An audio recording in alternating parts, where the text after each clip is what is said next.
ден, јас сум Александра Вуксановиќ, вие гледате поинакви вести на Слободен печат. Врховниот суд ја укинал пресудата на апелациониот суд со кој Васил Јованов, кој вчера беше осуден на 12 годишна затворска казна за прегазувањето на Фросина Кулакова, беше осуден за трговија за дрога. Пресудата за дрога за Васил Јованов била укината уште пред тој да признае вина за прегазувањето на Фросина. Одлуката ја донел Советот за казниви дела на Врховниот суд на 7 мај, пред Јованов да признае вина за собраќајката во која ја усмрти Фросина и пред да му биде изречена пресудата за трагедијата. Тој преку адвокатот до Врховниот суд поднел барање за вонредно преиспитување на правосилната пресуда, која највисокиот суд го уважил. Повеќе од колешката Фросина Факова Серафимовиќ на Слободен печат.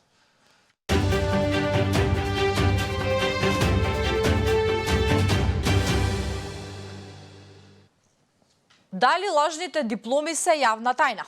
Министерката за образование Весна Јаневска вели дека има лажни дипломи, но тешко се докажува криминалното дело. Јавна тајна е, луѓето отворено зборуваат кога се наоѓаат во приватен круг, дека се стекнале со такви дипломи. Но, како што кажав, тешко се докажува од едната и другата страна е учесник. И двете страни треба да одговараат. Тоа е криминално дело, вели Јаневска. Вкупно 13 научни институти се затворени, а уште 13 се под силен мониторинг и допрва треба да се види колку од нив ќе бидат затворени. Затворена е една медицинска струка, ќе се затвори уште една, соопшти Министерката за образование и наука Јаневска.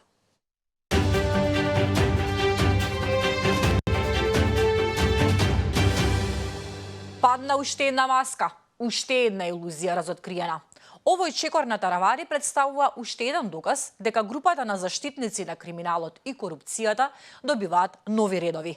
На политичката сцена се појави нов, добро координиран марионетски квартет. СДС, Алијанса, ДУИ и Левица. Различни имиња, но изгазда. Тешки зборови паднаа во новото соопштение на ВМРО-ДПМН. Во текот на вчерашната седница, највисокото партиско тело на извршниот комитет на ВМРО-ДПМН го овластило председателот на партијата Христијан Мицкоски да предложи нови кадровски решенија на позициите што досега и припаѓаа на Алијанса за албанците, по одлуката на партијата на Арбен Таравари да ја напушти владината коалиција.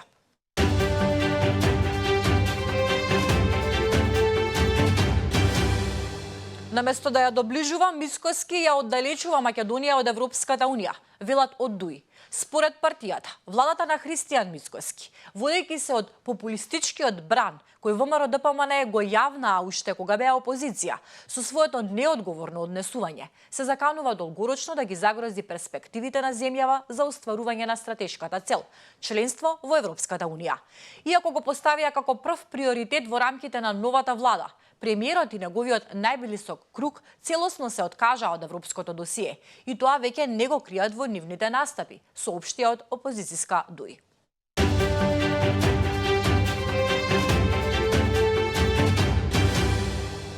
Децата во Долно Лисиче наскоро ќе спортуваат во нова сала. Денеска ќе биде удрен камен темелникот на овој објект, кој што ќе биде во склоп на основното училиште Гоце Делчев. Површината на спортската сала ќе биде 650 метри квадратни, а вредност на инвестиција изнесува 31 милион 989.202 денари. Средствата се обезбедени од Министерството за образование и наука. Премиерот Христијан Мицкоски ќе присуствува на свеченото започнување на изградбата, кога најверојатно ќе соопшти кога е предвидено салата да биде пуштена во употреба.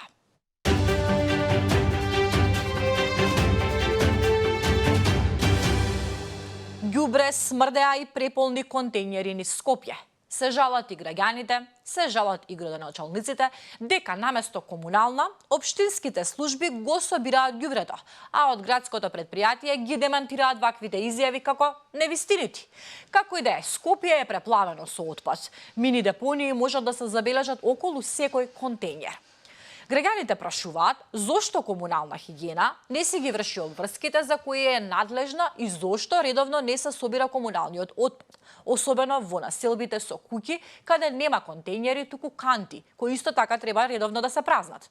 Во купот се сите општини и додека и едните и другите тврдат дека се во право, ѓубрето останува по улиците, а смрдејата стана препознатлив дел од метрополата.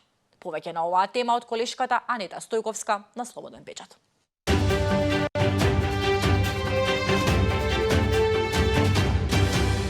Недостасуваат возачи, медицински сестри, квалификувани работници. Увазуваме ли работна сила и од каде? АД Гранит, најголема градежна компанија во земјава, увезе 30 работници од Индија, кои од март годинава се ангажирани како возачи на камиони и друга механизација. Увозот на работници од далечните источни земји не го решава проблемот со недостиг на работната рака во градежниот сектор, туку само го ублажува, вели за Слободен печат Андреа Серафимовски, генерален директор на Гранит АД Скопје.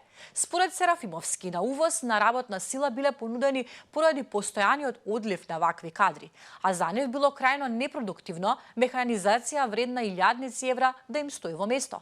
За индиските возачи, прочитете од Сонја Кириджиевска на Слободен печат.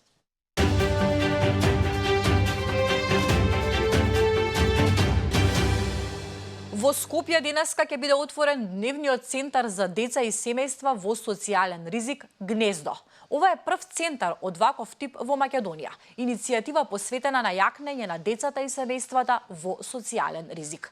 Предвидено е центарот да функционира како безбеден и подржувачки простор за најранливите категории на граѓани, нудејќи психосоцијална помош, неформална едукација со посебен акцент на деца и млади, правно советување и дневна грижа.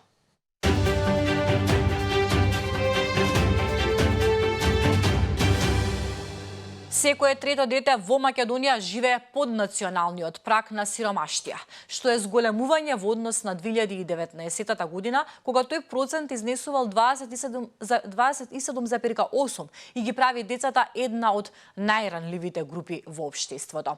Дури 73% од децата се изложени на насилно дисциплинирање во домот, а приближно 20.000 деца немаат ефективна здравствена заштита. Помалку од 37% од децата на возраст помеѓу 3 и 6 години имаат пристап до предучилишно образование, додека половина од децата со попреченост не преминуваат во средно образование поради недостиг на мерки за поддршка. Ова се факти кои ги наведува УНИЦЕФ. Министерството за социјална политика, демографија и млади со поддршка од УНИЦЕФ денеска ќе организира настан посветен на справување со детската сиромаштија и социјалната исклученост.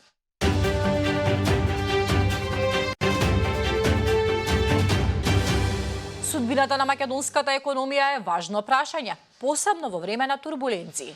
Советот на странски инвеститори организираа дискусија за иднината на македонската економија насловена во време на турбуленции во глобалната трговија и во финансиските текови. Патот напред за македонската економија, која ќе се случи денеска во Стопанската комора.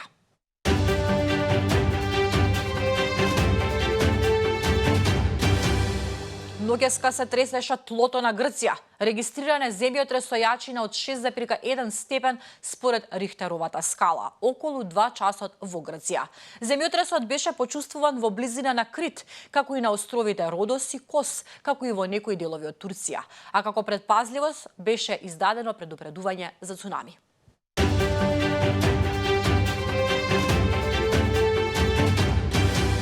Во првите 3 месеци од годинава, странци купувале недвижен имот во Црнагора во вредност од 113,5 милиони евра. Кој купува најмногу имот во Црнагора? Србите купиле недвижнини во вредност од 19,2 милиони евра. Зад нив се турците, кои инвестирале 16 милиони евра за недвижнини на Јадранот, а на третото место се американците. Интересот на странците за купување на недвижен имот во изминатите 5 години е зголемен за 4 пати, а цената на просечен квадратен метар стан во нова зграда е зголемена за околу 50%.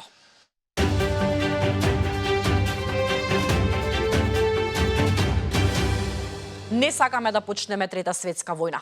Прекинот на огнот е тоа што овозможува најдобра хуманитарна ситуација и почеток на разговори што ќе овозможат решавање на територијалните прашања, вели францускиот претседател Емануел Макрон.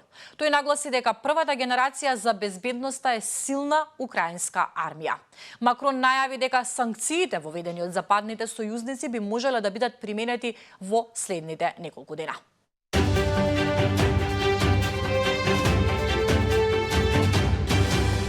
Трамп не е само проблем на САД, туку е светски проблем. рече Роберт Де Ниро, примајќи ја златната палма во Кан.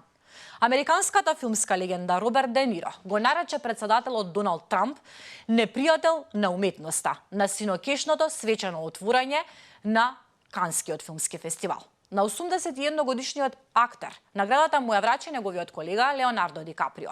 Откако го бакна Ди Каприо во образ, Де Ниро одржа говор за заканата под која моментално се наоѓа американската демократија.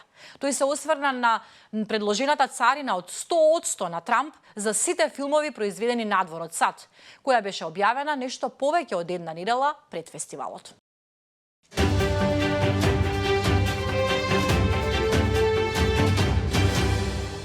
Деловните врски на семејството Трамп со Блискиот Исток се зголемија за повеќе од 3 пати од првиот мандат на американскиот претседател. Доналд Трамп, вклучувајќи мноштво нови проекти објавени откако тој се врати во Белата куќа во јануари, покажа денешната анализа на CNN.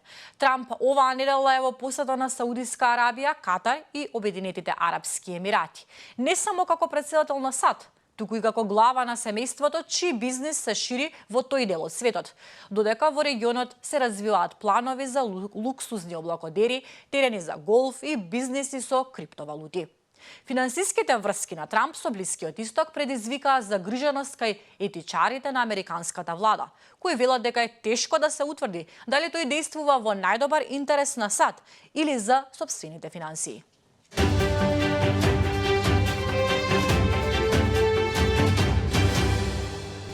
Авион со 49 бели јужноафриканци, кои како дел од планот на американскиот претседател Доналд Трамп добија статус на бегалци, слета во Вашингтон пред неколку дена. Одлуката на американските власти доаѓа по месеци тврдења од Трамп и неговите соработници дека белите луѓе во Јужна Африка се жртви на насилство и дискриминација, особено белите фармери. САД ја критикуваа Јужноафриканската република за одземање на земјиштето од белите земјоделци, без никаква компензација. Еден од најблиските советници на Трамп, Илон Маск, претходно изјави дека во Јужноафриканската република, од која што и самиот потекнува, имало геноцид врз белите луѓе, и ја обвини Јужноафриканската влада за донесување расистички закони за имот. Минатата година се регистрирани 44 убиства на фарми и помали земјоделски површини. Сето ова го доведе во преден план прашањето за постапките на Џулиус Малема, еден од највлијателните и најконтроверзни политичари во земјата, со години е познат по своите провокативни изјави.